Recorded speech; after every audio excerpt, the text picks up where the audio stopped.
Ang una ko pong tanong, kapatid na Blanco, ganito. Ilang minuto ba yung tanong?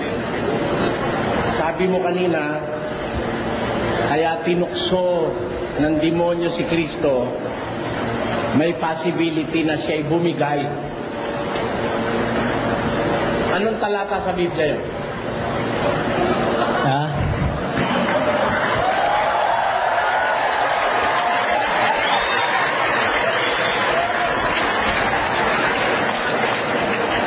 Soriano, sana naman po walang masyadong technical dahil... Hindi, huwag na sumagot ka sa tanong.